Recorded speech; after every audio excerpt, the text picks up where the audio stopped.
Le poète chilien et prix Nobel de littérature Pablo Neruda baptisait Pays mince cet interminable ruban de terre pris en sandwich entre les Andes et le Pacifique. Sa plus grande largeur n'excède pas 355 km, tandis que son littoral s'étire sur plus de 4300 km. Bienvenue au Chili. Sur la partie nord du pays, s'étire l'un des déserts les plus inhospitaliers de la planète, le désert d'Atacama. Mais celui-ci cache des trésors faisant la richesse du pays. La capitale, Santiago, occupe la partie centrale avec toutes proches les villes de Valparaíso et Vina del Mar sur la côte.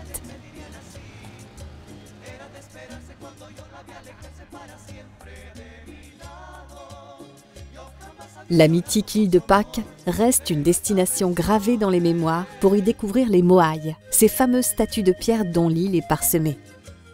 En revenant sur le continent plus au sud, la région des lacs, avec l'archipel de Chiloé, balayé par les vents et la pluie, étire son ruban vert avec ses églises en bois, dont certaines sont classées au patrimoine mondial de l'UNESCO.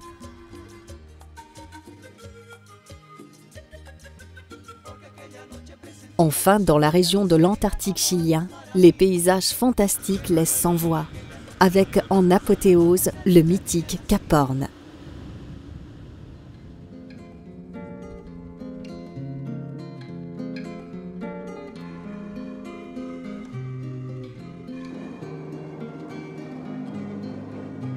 La région d'Atacama est géologiquement passionnante, avec ses diversités naturelles du sol et du sous-sol. En déposant ses valises dans le village oasis de San Pedro de Atacama, il est possible de rayonner dans les alentours. Mais auparavant, une découverte du village est intéressante.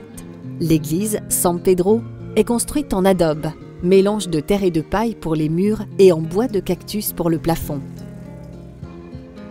Le volcan Licancabur domine le village et le cimetière typique du haut de ses 5916 mètres.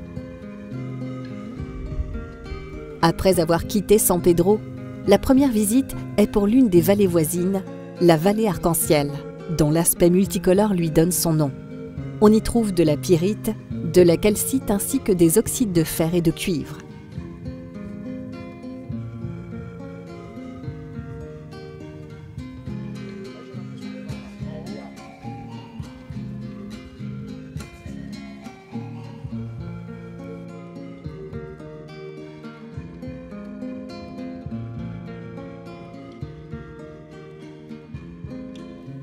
En poursuivant la visite, une autre vallée attire le regard par son absence de vie, ni flore ni faune. C'est la vallée de la Lune, dont la similitude avec les paysages lunaires lui donne son nom. C'est aujourd'hui un sanctuaire naturel protégé.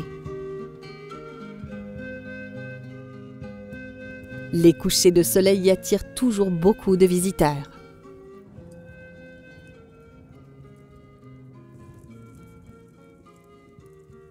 À quelques kilomètres au sud de San Pedro, le tropique du Capricorne croise le chemin des Incas dans une immensité désertique habitée principalement par les vigognes, animal protégé car sa fourrure est très prisée.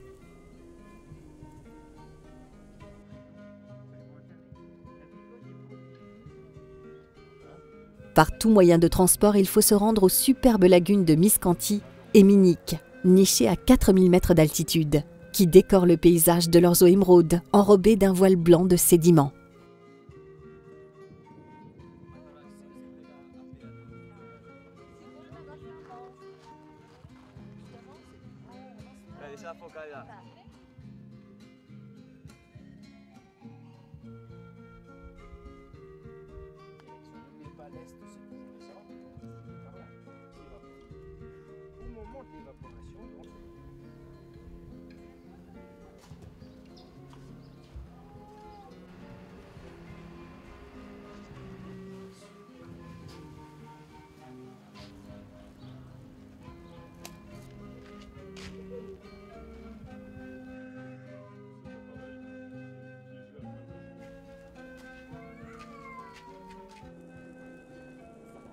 Départ à 4 heures du matin, route vers l'Altiplano et les geysers du Tatio, qui est le plus grand site géothermique de l'hémisphère sud et le troisième par sa taille, après celui du parc national de Yellowstone.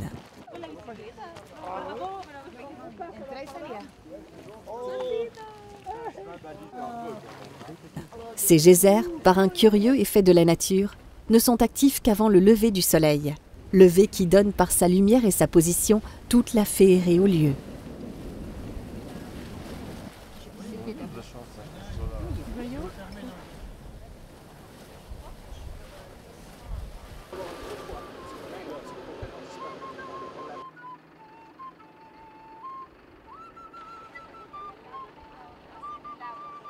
En redescendant du Tatio, il est possible de faire une halte pour découvrir la faune locale présente dès qu'il y a un point d'eau, ce qui est particulièrement rare pour être aussitôt source de vie.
Aujourd'hui, 2 maisons typiques du village archéologique de Toulor ont été reconstituées.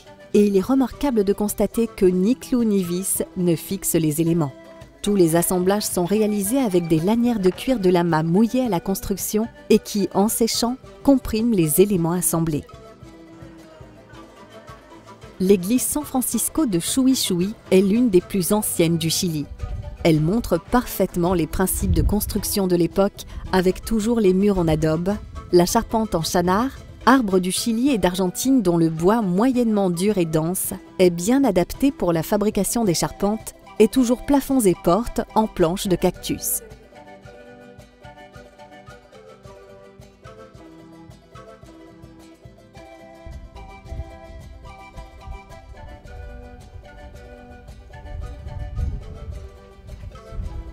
Les paysages de la région d'Atacama sont jalonnés de pétroglyphes, moyens de communication de l'homme antique que l'homme moderne n'a pas encore réussi à traduire.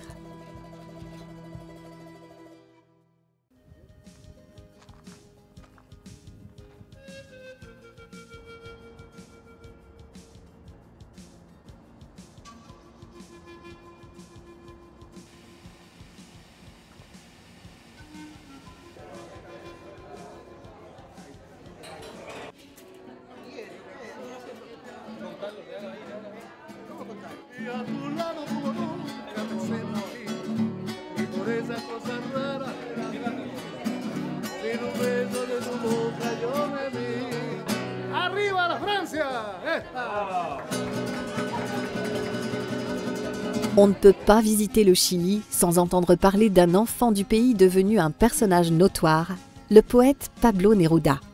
Né en 1914, il devient poète, écrivain, diplomate, homme politique et penseur. C'est un homme de gauche qui adhère au Parti communiste chilien. Son militantisme, durant la guerre d'Espagne notamment, lui rapporte en 1955 le prix international de la paix en même temps que Pablo Picasso. En 1969, après l'élection d'Allende, il devient ambassadeur du Chili en France. En 1971, il obtient le prix Nobel de littérature. Le coup d'État du général Pinochet le 11 septembre 1973 renverse le président Allende. Ses maisons de Santiago et Valparaiso sont saccagées et ses livres jetés au bûcher. Il meurt le 23 septembre 1973 officiellement d'un cancer, mais des voix s'élèvent, affirmant qu'il a été assassiné par le régime militaire.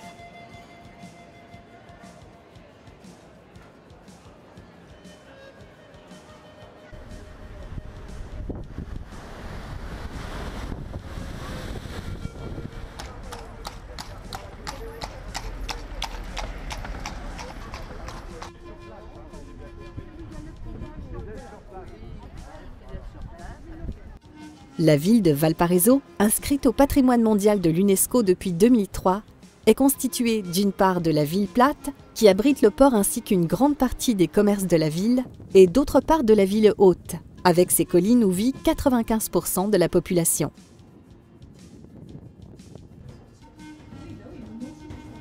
La liaison entre ville haute et plate se fait principalement par funiculaire.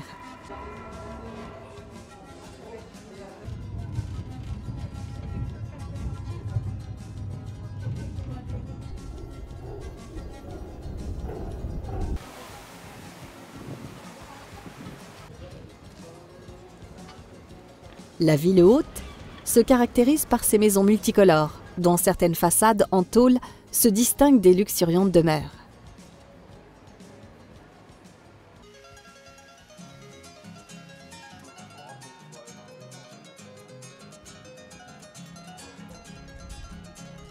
Les peintures murales, dignes des meilleurs artistes, sont aussi une caractéristique de la ville haute, car ici, toutes les surfaces disponibles sont utilisées. Murs, escaliers, façades forment des toiles géantes à la dimension des artistes.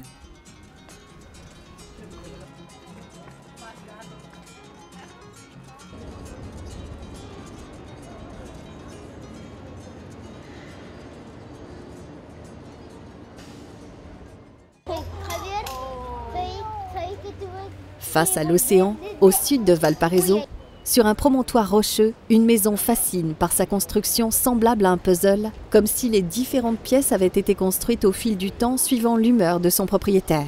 Son nom, Isla Negra, et son concepteur n'est autre que Pablo Neruda.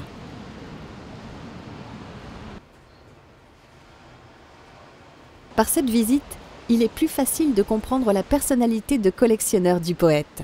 Coquillages, bateaux dans des bouteilles et le plus somptueux et inattendu, les figures de proue dont l'une vient de Paris. Ce lieu est idéalement imaginé par le poète, car on y trouve la sérénité pour le travail, la relaxation pour la lecture et le décor somptueux de la plage face à l'océan Pacifique. L'accueil à la descente d'avion se fait avec des colliers de fleurs, car nous sommes en Polynésie. L'île de Pâques, la Nouvelle-Zélande et Hawaï forment les pointes du triangle de Polynésie.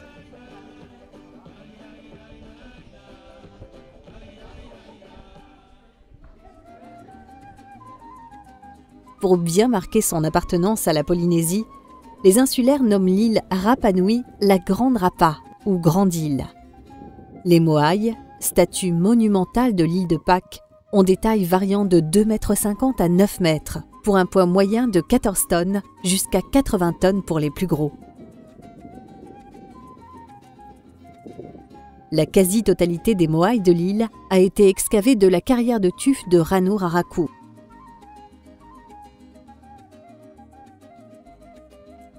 La carrière de Ranuraraku contient encore bon nombre de moaïs inachevés, qui sont autant d'exemples permettant d'avoir une idée de la façon dont les statues étaient excavées.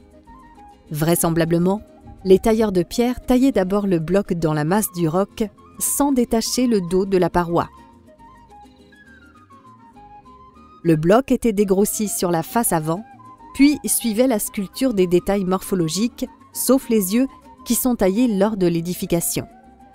Après quoi, le bloc était détaché de la paroi en taillant le dos de la statue. Le moaï, en position horizontale, pouvait alors être transporté sur son lieu d'édification. Les chapeaux des moaïs sont appelés pukao, taillés dans une autre carrière.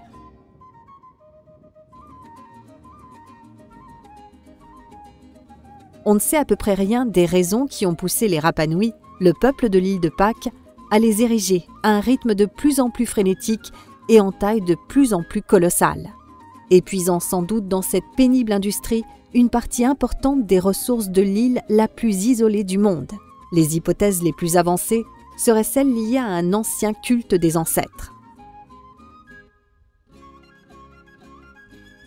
Question remarquable. Tous les moaïs installés sur plateforme tournent le dos à l'océan, sauf les 7 du site de Laku Akivi qui font face à la mer.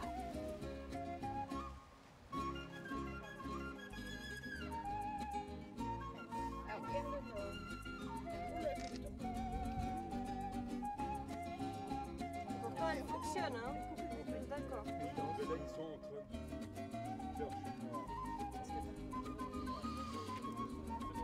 C'est vraiment très chaud.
Depuis 40 ans, en début d'année, l'île organise le festival Tapati.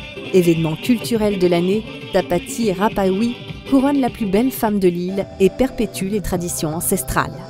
C'est avant tout un moyen de transmettre la culture Rapanui en s'amusant. Pendant 2 semaines, le village se partage en 2 camps.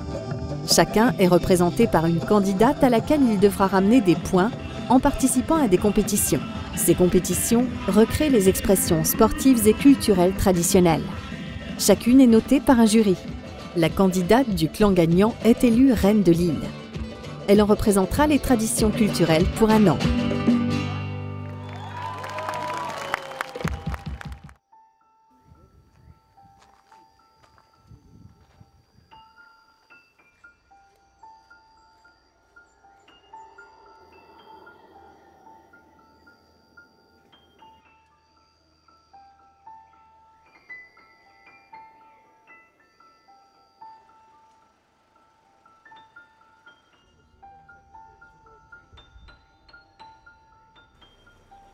La région des lacs a un climat très humide, avec des températures variant entre 10 degrés et 25 degrés Celsius.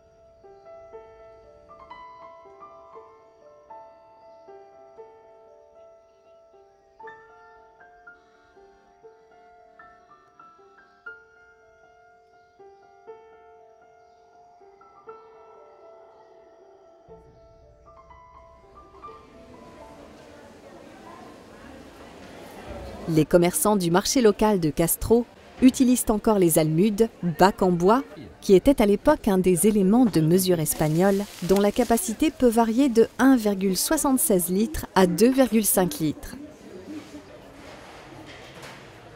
La pêche est la principale ressource de l'île avec le tourisme. L'île de Chiloé est connue pour ses maisons multicolores et principalement celles construites sur pilotis, les palafitos, cible des photographes à marée haute.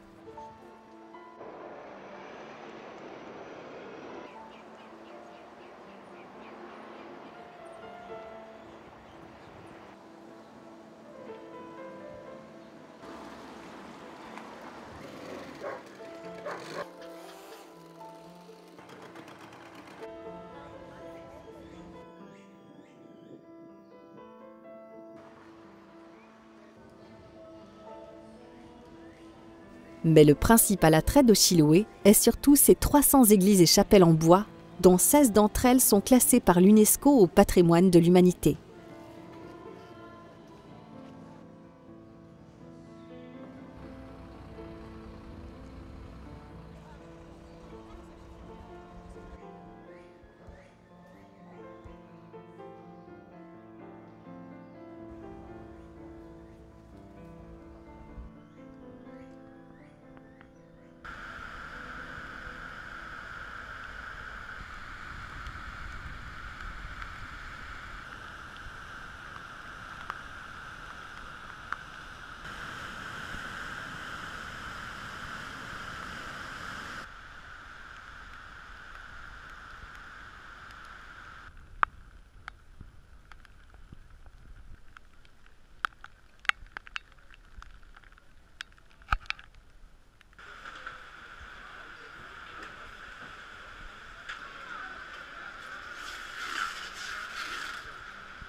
La grotte du Milodon est une cavité rocheuse de 200 mètres de long située en Patagonie chilienne. Elle a été découverte en 1895 par un explorateur allemand qui parcourt la Patagonie. Il découvre un important et apparemment récent morceau de peau d'un animal inconnu. Les analyses effectuées sur ce morceau de peau montrent que les restes découverts appartiennent au Milodon, une espèce éteinte entre moins 10 000 et moins 13 000.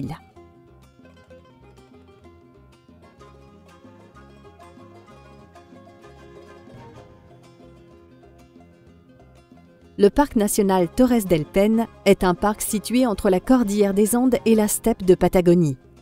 Administrativement, il appartient à la région de Magallanes et de l'Antarctique chilien. D'une surface de 200 000 hectares, ce parc fut créé en 1959. Il a été déclaré réserve de biosphère en 1978 par l'UNESCO. Sa principale fonction est la conservation des paysages, des écosystèmes, des espèces et de la diversité génétique du massif del Paine. Sa surface se caractérise par son hétérogénéité paysagère où convergent des montagnes, des glaciers, des vallées, des étangs et de grands lacs. Ici, la nature y est reine.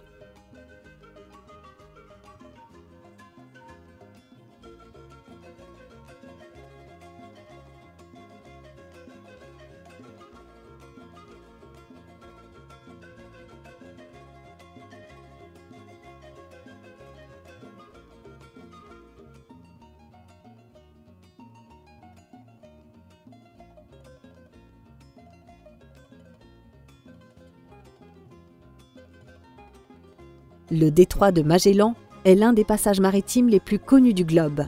Il sépare le continent sud-américain de la grande île de Terre de Feu. Ce détroit de 611 km est le plus long et le plus important passage naturel entre les océans Atlantique et Pacifique. L'île Magdalena est située au milieu dans ce passage. Elle possède l'une des plus grandes rookeries de manchots de Magellan du sud du Chili. C'est une aire protégée, nommée Monument naturel Los Pingüinos. En 2002, un recensement comptabilise 60 000 manchots. L'île est accessible par bateau depuis Punta Arenas et possède un phare habité et visitable. Punta Arenas est la ville la plus peuplée et la plus cosmopolite de la Patagonie chilienne. Elle compte principalement les descendants des colons européens. 50% de la population y est d'origine croate.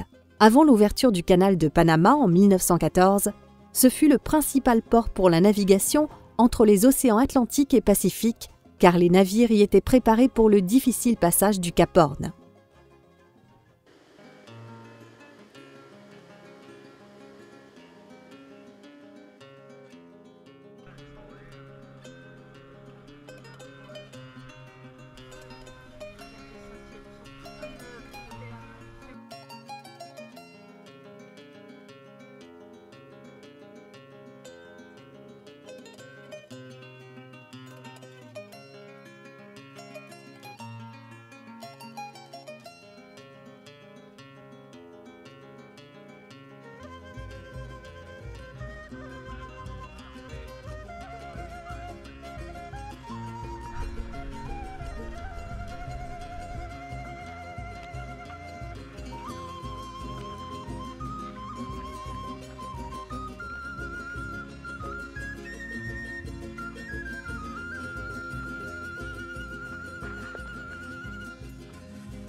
Les castors détruisent un grand nombre d'arbres protégés au sein du parc national de la Terre de Feu. Les autorités chiliennes ont adopté des stratégies visant à éradiquer les castors du Canada, dont l'espèce a été introduite dans la région en 1946. C'était au départ pour la production de fourrure, mais l'exploitation commerciale n'a jamais commencé.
Le Cap Horn est le cap le plus austral de l'Amérique du Sud.